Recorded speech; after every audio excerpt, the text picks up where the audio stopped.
Hi, I'm Charles Moncrief. I'm going to talk to you about some of the challenges that face rural EMS systems.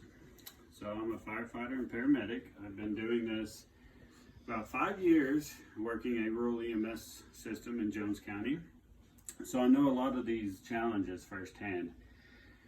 So according to a recent JAMA survey, did you know the average wait time for arrival of an EMS unit in an urban setting is 7 minutes.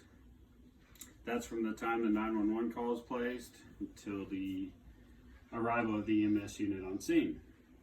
Well, in rural communities, that number doubles.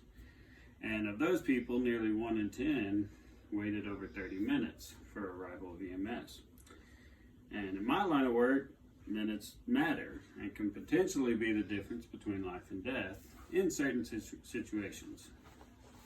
So the two challenges I'm going to discuss today are funding for the service and the size of the response area.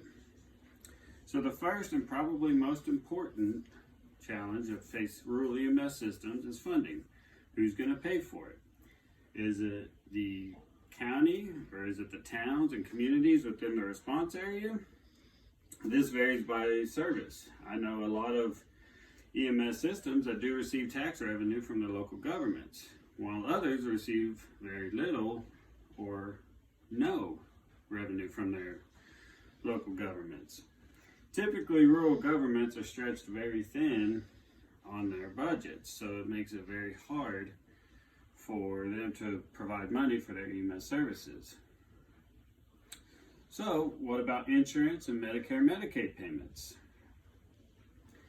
For a insurance company to cover the cost of an EMS bill, it has to be considered a medical necessity. This is a very gray area and is subject to interpretation by the insurance company. Even if the bill is approved for payment from the insurance company, they only cover a percentage of the total EMS bill. So not much money is made from insurance and Medicare and Medicaid payments for the EMS services.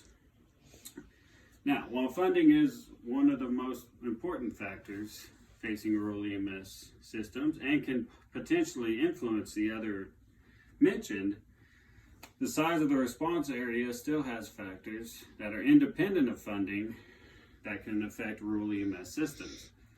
So, according to the U.S. Census Bureau, Jones County has a land size of 928.55 square miles. Now, my service covers about 80% of that.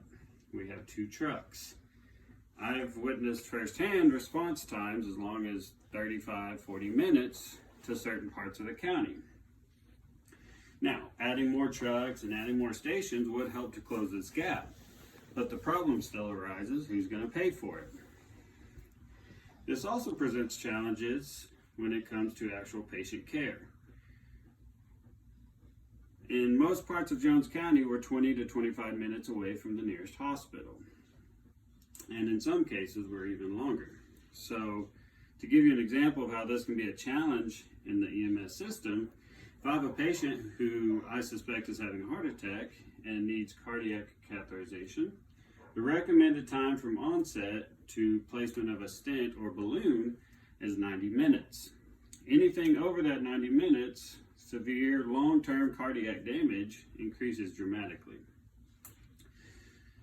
So, if I have a response time of 20 minutes and a transport time to the hospital of 25 minutes, then I'm nearly an hour into that recommended time to get a stent placed. So there's not a whole lot of room for error. And as a paramedic, you need to be very confident in your knowledge and your skills to be able to provide the best possible care. So let's review what we've discussed today. The 2 biggest challenges facing rural EMS systems is the funding and the size of the response area.